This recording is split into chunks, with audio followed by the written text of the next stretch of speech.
3 minggu merenungkan konflik rumah tangganya. Sudah cukup bagi Natalie Holzer untuk mengambil satu kesimpulan.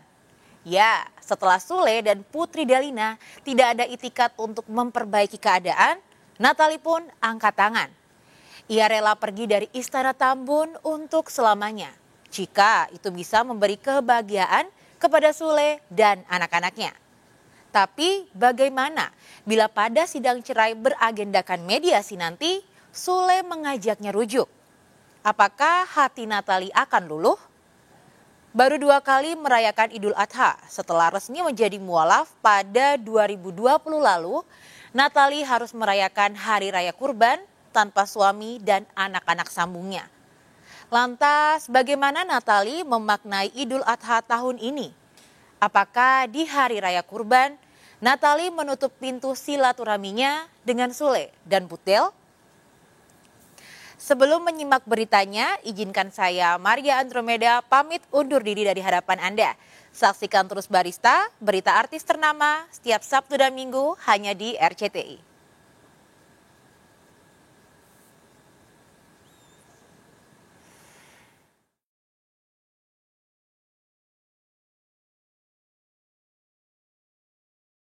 Menikah pada 15 November 2020 silam, saat Sule genap berulang tahun yang ke-46, kehadiran Natalie Holzer seolah menjadi kado ulang tahun terindah bagi komedian bernama asli Entis Sutisna itu. Sebaliknya, Natalie pun merasa mendapatkan berkah ganda, mendapatkan suami sekaligus pembimbing karena ia baru 2 bulan menjadi muslimah. Kebanggaan Natalie terlihat di jejaring media sosial yang langsung membubuhkan Sutisna sebagai nama belakang akun Instagramnya. Bahkan 2 minggu lalu saat ia masih perang sindiran dengan Putel di Instagram, Natalie masih menggunakan nama Sutisna. Tapi sejak 5 Juli lalu, di mana ia resmi menggugat cerai Sule, Natalie tak hanya menghapus nama Sutisna, tapi juga menghapus semua foto dan video kebersamaannya dengan Sule serta anak-anak sambungnya. Apakah Natalie tak mempertimbangkan kondisi psikis si bungsu Ferdi yang sudah bisa berselancar di dunia maya? Semudah itukah menghapus kenangan indah bersama Ferdi yang seolah menemukan figur seorang ibu pada diri Natalie? Curhat lah, cerita juga, cuman ya nggak mungkin aku story di sini kan, ya cerita. Cuman ya aku sebagai teman sebenarnya tugas aku sebenarnya bukan ngasih saran sih. Kalau aku cuman bisa dengerin dia aja, lakuin yang menurut dia baik karena ngejalanin dia kan. Kalau misalnya aku di sini bilang kamu harusnya kayak gini, harusnya kamu bertahan atau harusnya kamu pisah, kan nggak mungkin aku kasih saran kayak gitu karena nggak bisa, yang jalanin tuh dia gitu. Dan ya takutnya kalau misalnya kita sebagai teman malah nge-push kayak gitu, malah kasihan ke dianya juga kan. Kalau aku sih sebenarnya sangat amat disayangkan karena anak masih kecil banget, butuh figur kedua orang tua. Cuman balik lagi, kita kan gak ada yang tahu rumah tangga orang kan. Ya mungkin kalau emang itu yang terbaik, aku cuman bisa doain aja. Tapi kalau emang bisa rujuk lagi, aku pun juga full support banget. Karena kenapa? Natalie tuh udah cinta banget loh sama Sule. Yang aku tahu ya, yang dia cerita gitu.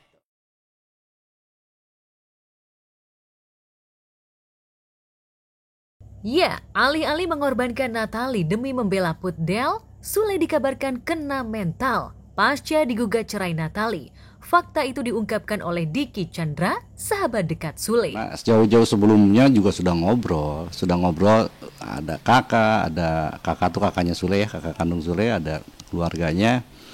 Kita bikin kesepakatan karena Sule secara psikis pasti agak terganggu, secara emosional terganggu pun anak-anak. Jadi kami sekeluarga menyarankan sementara ini Sule harus ya kalau bisa banyak zikir, menenangkan diri, karena kalau bicara takut salah ngomong, menyakiti orang atau membuka aib diri ataupun orang lain yang nantinya malah jadi buruk. Jadi kita sepakat Sule istirahat dulu. Tapi mohon dimaklumi bahwa ya Sule juga manusia,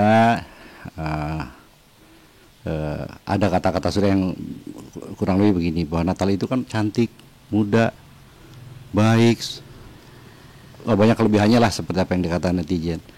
Secara logika mungkin gak sih Sule akan bahagia dengan hal ini, itu kan tentunya juga sedih, anak-anak juga sedih. Tapi ya kalau memang ini sudah menjadi jalan akhir, tentunya tidak ada lagi yang bisa banyak dilakukan selain. Gimana ya, lebih ke kasihan ke Azami aja sih. Mungkin sekarang juga Natalie kayak udah mulai aktif kerja lagi gitu kan. Mungkin sebelumnya agak dikurangin kan jadwalnya. Sekarang udah mulai dia semangat lagi. Kayak aku lihat sih dia sebenarnya dengan adanya ini, aku sukanya dia nggak pernah ngumbar apapun yang jeleknya gitu ya. Dia tetap nggak mengumbar kejelekan, dia tetap ngomongin yang baik-baiknya aja. Karena kita kan tahu sifat masing-masing ya gitu.